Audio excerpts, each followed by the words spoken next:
성도 여러분, 우리는 매번 예배합니다. 그런데 여러분이 성경을 읽을 때 예배라고 하는 말이 있는지 찾아보셨습니까?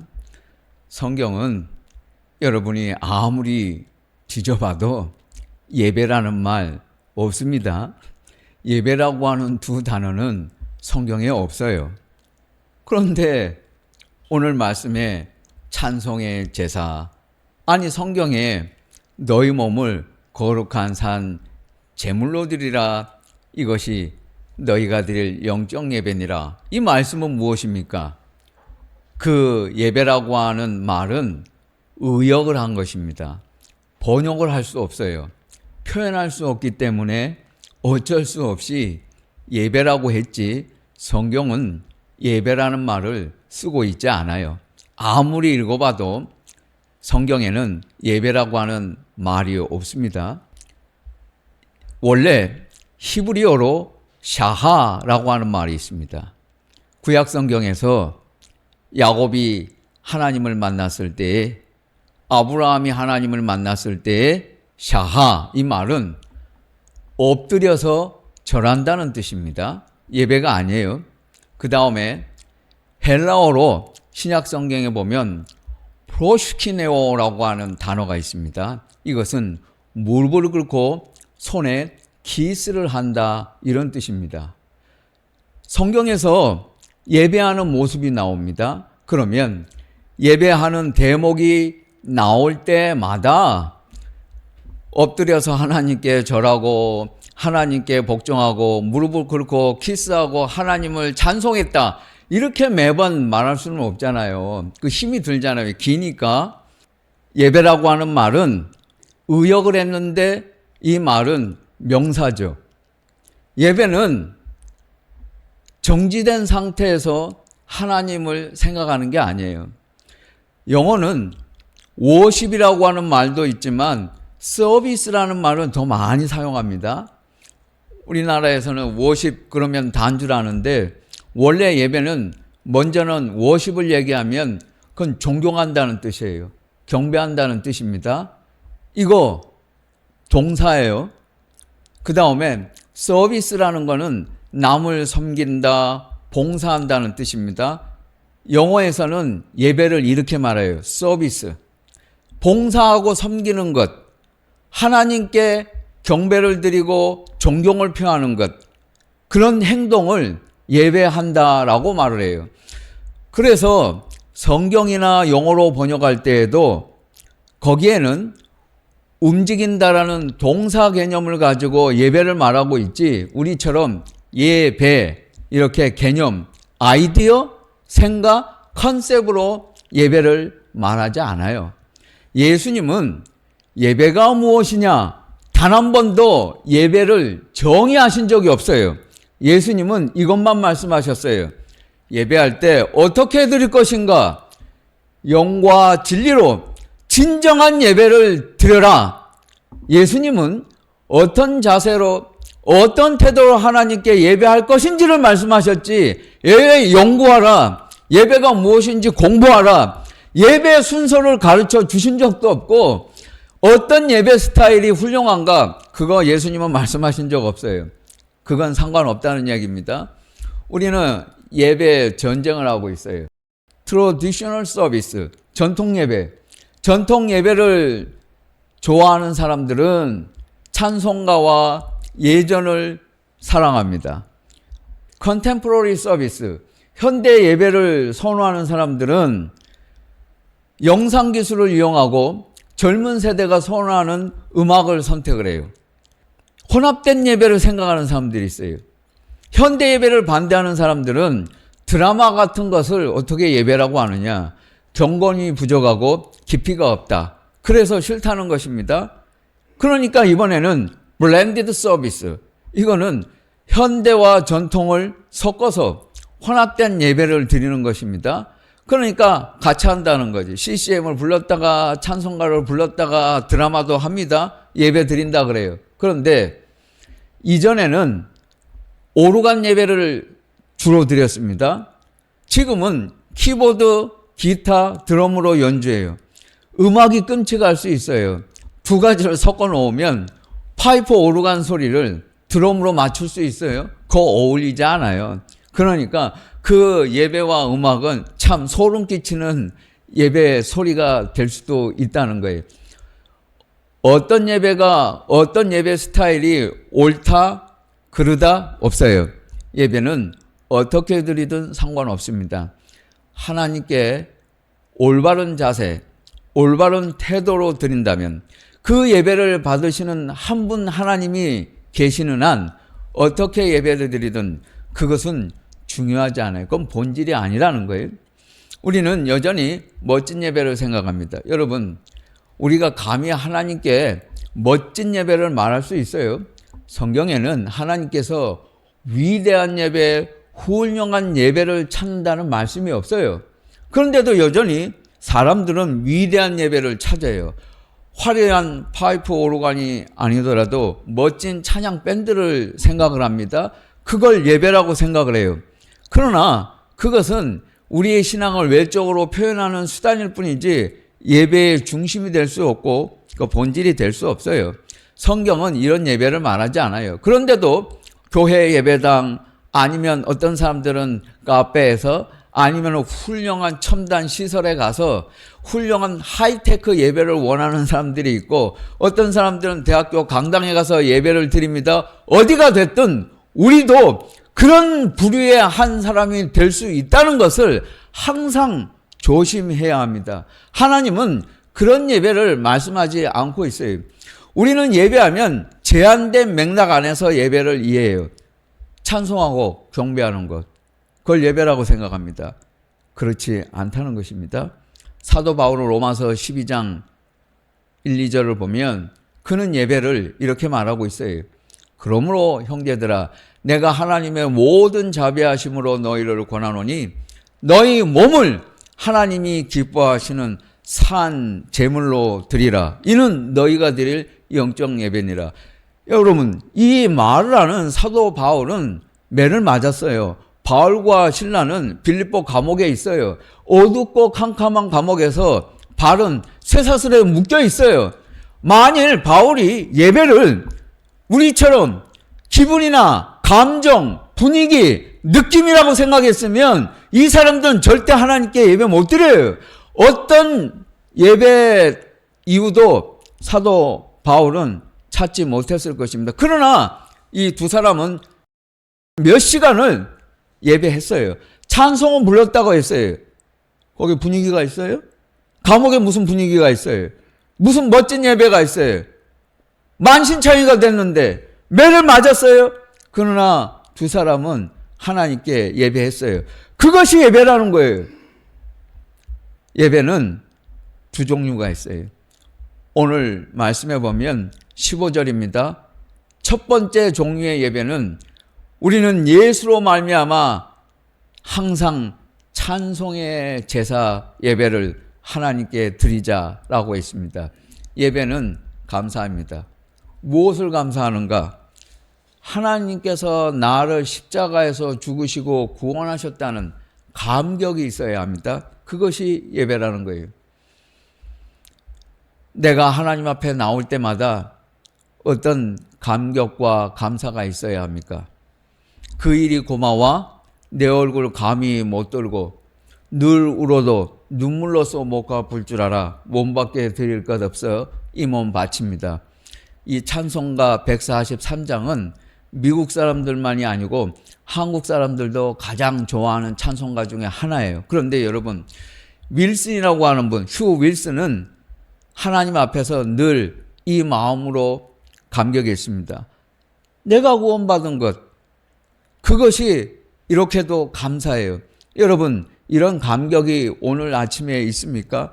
늘 이런 자세로 예배하면 하나님 만날 수 있어요. 하나님의 음성을 들을 수 있어요. 정말이지? 나를 구원하신 것, 그것은 간단한 문제가 아닙니다, 여러분. 유치한 문제가 아니에요. 그걸 깊이 생각하고 깊이 생각해야 돼요. 내가 지금 어떻게 살아가고 있어요? 그건 누구 때문인데요?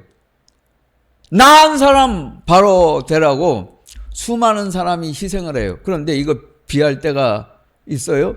예수님께서 나를 위해서 죽으셨다는 것과 비교하면 우리 그것을 진지하게 생각해야 돼요. 내 생애의 전환점에서 여러분 모든 사람은 터닝 포인트가 다 있어요. 20대는 열심히 꿈을 꾸고 30대가 되면 도전을 하고 40대가 되면 열심히 그것을 심기 위해서 일을 해요. 그 다음에 이제 결정하고 가야 돼요. 뭐 여기 와가지고 자꾸 전공 바꾸고 직업 바꾸고 생각 바꾸고 이거 해볼까 저거 해볼까 그 쓸데없는 소리 이제는 안 돼요. 이제 결심하고 부족해도 할 수 없어요. 이제는 이대로 쭉 가야 되는 거예요. 그 인생의 전환점을 맞이할 때 가장 먼저 생각할 것은 나는 구원받은 사람이라고 하는 사실, 그걸 잊지 말고 그걸 생각하면서 직업도 선택하고 전공도 선택하고 내가 할 일을 결정해요. 내가 어떻게 살아야 할 것인가, 그 중요한 시점에서 생각할 것입니다. 하나님께서 나를 살리셨다. 이것을 감사하는 게 예배라고 했습니다. 두 번째 예배는 오직 선한 일을 행하고 나누어 주기를 잊지 마라. 이는 하나님께서 기뻐하시는 제사다. 이 같은 예배를 하나님은 기뻐하신다고 16절에 말을 했습니다. 그 예배라는 거예요. 여러분, 오늘 우리가 예배했습니다. 예배해요. 이 예배가 마치고 나면 그 다음에 무슨 일을 하시겠어요? 그게 중요해요. 여기서 드리는 예배는 그건 반쪽이에요. 그건 반쪽짜리 예배예요. 오늘 성경은 하나님께 감사하고 시작은 그렇게 해요. 그러나 예배가 완전히 마치려면 이 예배가 끝나고 나서 내가 알지 못하는 누군가를 섬겨야 되고 사랑해야 되고 지나가는 낯선 사람에게 커피 한 잔을 대접해야 하고 필요하다면 가난한 사람이 있다면 어려운 사람이 있다면 내가 그 필요를 채워줄 수 있을 때 그 예배는 거기서 끝난다 그랬어요. 그게 오늘 성경 아니에요. 찬송의 제사를 드리자 그리고 나서 나누어 주기를 잊지 말라. 이 같은 예배를 하나님은 기뻐하신다. 우리는 경배와 찬양만 예배라고 생각해요. 그건 반쪽이라니까요. 교회마다 예배당을 새로 만들면 카페를 그렇게 만드는데 열을 올려요. 주일 아침에 예배 드리고 그 카페에 앉아가지고 교회 카페에 가서 2시간이고 3시간이고 잡담하고 놀아요. 그게 예배예요? 그 예배를 마치고 하는 일입니까? 그 시간에 나가서 예배당 안에서 하나님을 찬송했으면 그 시간은 교회 밖에 나가서 이어져야 돼요. 무엇으로? 서로 사랑하라 그랬잖아요. 실천을 하라니까요. 그게 없으면 그날 예배는 그건 반쪽이에요. 의료 선교팀과 일을 한 적이 있습니다. 의사, 간호사가 30명이에요. 이분들 평상시에 월요일부터 토요일까지 풀타임으로 일을 하잖아요. 대학 병원에 교수요, 전문의요, 내과, 외과 있고 치과, 안과 의사도 있어요. 그 간호사들도 훌륭한 분들인데 이분들이 주일 아침에는 각자 자기 교회 가서 예배를 드려요. 그리고 이 의료 선교팀에 저희 교회 왔을 때도 이제 버스가 왔는데 그 버스 한 대가 있어요. 그걸 가지고 이동하는데 교회나 저희가 성도 나가는 그 지역에 폐를 끼치지 않기 위해서 식사는 알아서 해결해요. 그런 다음에 버스 타고 이동을 한 다음에 약속 장소에 모여서 주일 오후에 아무리 이 도시라도 서울도 마찬가지입니다. 강남에 가도 똑같아요. 병원에 쉽게 접근할 수 없는 노인 인구가 많아지고 있잖아요. 우리 세계에서 최고령화 사회가 한국이 되고 있습니다. 속도가 제일 빨라요. 그런 분들에게 그 다음에 병원 시설이 부족한 외곽에 이런 곳에 가서 무료로 진료를 해요. 그런데 여기 다 있어요. 이 종합병원입니다. 치과, 안과, 내과, 외과 다 진찰을 해요. 약도 저희가 무료로 드렸어요. 이분들이 자기 사비를 털어서 준비한 약들이고 치료를 해드려요. 치과의 의사도 바로 치과 진료를 하고 이가 문제가 있으면 거기서 시술을 해요. 수술도 간단한 건 그 자리에서 합니다. 장비들을 다 가지고 와요. 어떤 교인이 이분들에게 가만 보니까 오늘도 점심 식사 제대로 못 하신 것들 같은데, 아니 당신들 말이지 토요일까지 병원에서 일하고 주일 오후쯤이면 쉴만도 한데 여기까지 또 나와갖고 주일 오후 시간에 이렇게까지 할 게 뭐가 있냐고. 그러니까 그 옆에 있던 의사 선생님 한 분이 말을 해요. 우리는 이게 쉬는 거예요. 우리는 이렇게 여기 와서 환자를 돌보고 보살피고 봉사하는 게 이게 휴식하는 겁니다. 그래서 여름이가 필요 없다고. 우리는 여기서 이렇게 일하는 게 쉬는 거예요. 그리스도인의 소명은 일하면서 휴식하는 거예요. 우리는 대단히 잘못된 생각을 가지고 있습니다. 일하지 않는 걸 행복이라고 생각을 해요. 그래서 요새 한국 사람들은 아직 일할 나이에 은퇴만 생각해요. 인생의 목표가 일하지 않는 거예요. 어떻게 하면 빨리 직장에서 은퇴하고 아니면 정년으로 은퇴하고 나가서 내가 여생을 여행을 하면서 돌아다니면서 구경도 하고 편히 쉬어볼까? 그게 인생의 목적이에요. 그리스도인은 이렇게 살지 않아요. 일하는 게 쉬는 거예요. 일하면서 쉬어요. 우리는 무노동, 일하지 않는 거, 편히 사는 걸, 그걸 행복이라고 말하지 않아요. 이 예배도 일하는 거예요. 하나님을 위해서 땀 흘려 일하는 게 주일의 예배예요. 이것도 일하는 거예요. 여러분 수고하고 노동하는 거예요.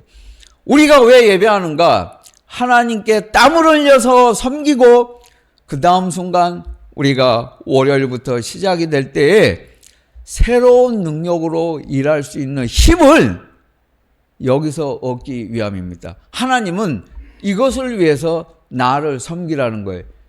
땀을 흘리고 예배하라는 거예요. 우리는 예배하면 땀을 흘린다, 수고한다, 그거 생각 안 해요. 하나님께 감사하고 그 다음에 후속 조치가 있어야 돼요. 반드시 교회 밖으로 나가서 이 같은 봉사가 있을 때 그걸 예배를 온전히 드렸다 말할 수 있어요.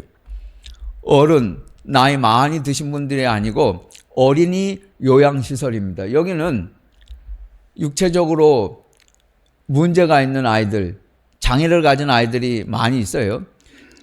교회에서 봉사활동을 나오는 분들이 있어요. 가끔 보면 처음 오는 교회 여전도의 회원들이 요양시설, 어린이 시설을 방문을 했는데 한 집사로 보이는 사람이 방방마다 돌아다니면서 문을 열고 살피는 거예요. 그리고는 말을 합니다. 내가 유아교육과 전공자인데 내가 그래서 잘 안다고. 간식은 많이 주는 게 아니에요. 간식은 하루에 몇 번을 줍니까? 어떤 거 사주세요? 밥은 뭘 주세요? 옷은 누가 사줘요? 신발은 어떤 거 사서 신깁니까? 뭐 이게 말이 많어. 오늘 처음 온 사람이. 그러더니 신발장을 열어보고 깜짝 놀라고는 화를 내는 거예요. 아니 무슨 어린이 시설에 있는 아이들한테 이 비싼 나이키 운동화를 사서 신기냐고. 이러면 되겠냐고. 그러면서는 다시는 안 오겠다 그러면서 문을 박차고 나가서는 가버리는 거예요. 이 아줌마는 오늘 처음 왔어요. 그 뒤로는 다시 나타나지 않았어요. 그 나이키 운동화는 거기서 봉사하는 그 다 교회 다니는 청년들인데 이 청년들이 자기 용돈 안 쓰고 아이들이 조금이라도 어떤 아이는 발이 삐뚤어져 있으니까 발을 편하게 하라고 자원봉사자들이 자기 용돈을 가지고 모아가지고 자기들이 사서 신겨준 나이키 운동화예요. 그 아줌마는 이것도 몰라. 저는 나이키 운동화 한번 사줘 봤어요? 만약에 지 자식이 발이 불편하면 나이키만 사신겠어요? 그거보다 더한 것도 사신기지? 이런 사람들이 집사고 권사고 장로예요. 이런 사람들이 그날 아침에도 가서 분명히 예배 드리고 왔을 거예요. 예배 아니라는 거예요. 하나님은 그런 예배 받지 않아요. 그 불쌍히 여기는 마음, 이 같은 예배를 하나님은 기뻐하신다고. 너희가 하나님께 찬송을 했느냐? 그러면 교회를 나와서 반드시 섬기라는 거예요. 내가 모르는 사람, 길에 가는 사람, 낯선 사람을 섬기라, 사랑하라. 있으면 주라는 거 아니에요. 나누어 주라. 그 일을 해야 예배라는 거예요. 그것까지 맞춰야 진정한 예배가 될 수 있습니다. 예배는 개념이 아니에요. 예배는 온 마음으로 행동해야 돼요. 전심으로 하나님을 바라라. 하나님을 바라고 전심으로 사람을 생각해야 돼요. 그 사람 싫어하는 사람은 그리스도인 될 수 없어요. 그 사람들을 내가 늘 환영할 수 있는 마음을 가지고 있어야 하나님을 예배하는 자세를 가지고 있는 거예요. 그리스도인의 목적은 자기 성찰, 자기 관리, 자기 변신, 보다 나은 미래, 시간 관리, 그 다음에 성공, 업적, 내가 무엇을 하느냐, 성취하느냐가 아니에요. 그리스도인의 목표는 변화예요. 나 자신의 변화, 삶의 변화, 영적인 변화가 있어야 돼요. 그리스도인의 목표는 자신의 변화예요. 내가 하나님 앞에 온 마음을 드리고 주님을 바라면 내가 변해요. 그리고 세상이 변한 것을 볼 수 있어요. 변화의 시작은 예배예요. 예배는 변화입니다. 시편 92편에 보게 되면 악인은 풀같이 사라지고 의인은 백향목같이 성장하리로다 했습니다. 여기서 악인은 나쁜 사람, 못된 사람 말하는 거 아니에요. 예배하지 않는 자를 악인이라고 해요. 또 여기서 의인이란 착한 사람, 선한 일하는 사람을 말하는 게 아니고 예배하는 자를 의인이라고 해요. 예배하는 자는 백향목같이 성장하리로다. 레바논 백향목은 1000년이 간다 그래요. 그 강한 나무입니다. 여러분, 시대의 정신, 요즘 사람들은 말을 해요. 강한 자가 살아남는다. 강한 자가 살아남는 게 아니에요. 예배하는 자가 살아남아요. 결국엔 남는 것은 예배하는 자예요. 예배하는 자가 백향목같이 강하고 강한 자가 살아남아요. 예배하는 자가 살아남아요. 권력이 있다고, 돈이 있다고, 내가 가진 것이 많다고, 힘이 있다고, 그런다고 살아남는 게 아니에요. 결국 예배하는 자가 가장 강한 자가 된다는 말입니다. 온라인 중독 때문에 걱정이 돼서 미국 목회연구소에서 이 교회학교 학생들, 교회 밖에 있는 청소년들, 젊은이들이 게임 중독이 돼 있잖아요. 그러니까 이걸 도와줘야 되겠다 생각을 하고 성경 게임을 하나 만들었어요. 우리나라에도 게임 좋아하는 마니아들 많이 있잖아요. 저 킨텍스에서도 게임 전시회 한 적이 있잖아요. 게임 프로그램, 게이머들 대회도 있잖아요. 온라인 게임 많이 하잖아요.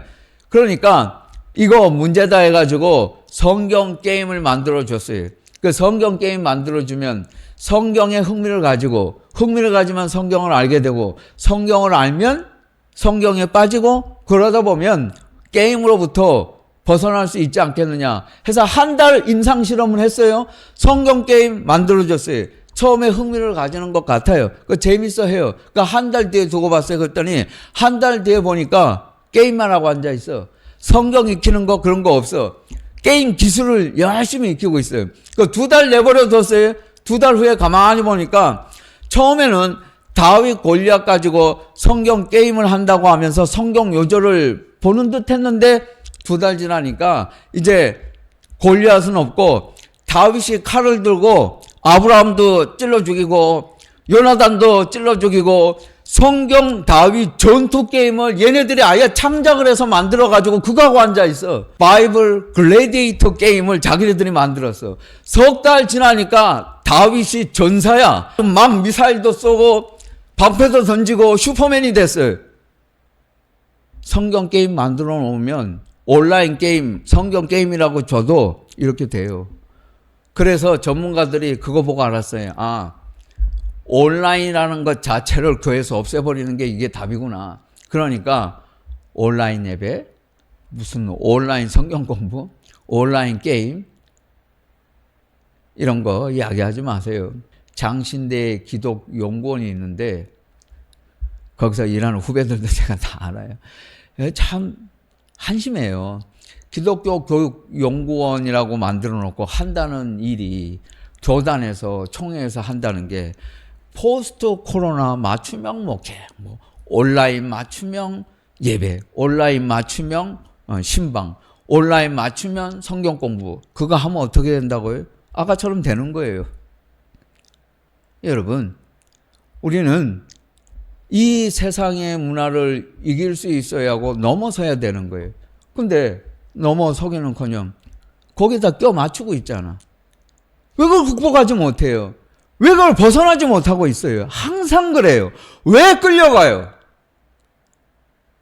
그 문화를, 생각을, 시대 정신을 우리 것으로 만드는 게 그 그리스도인의 능력이에요.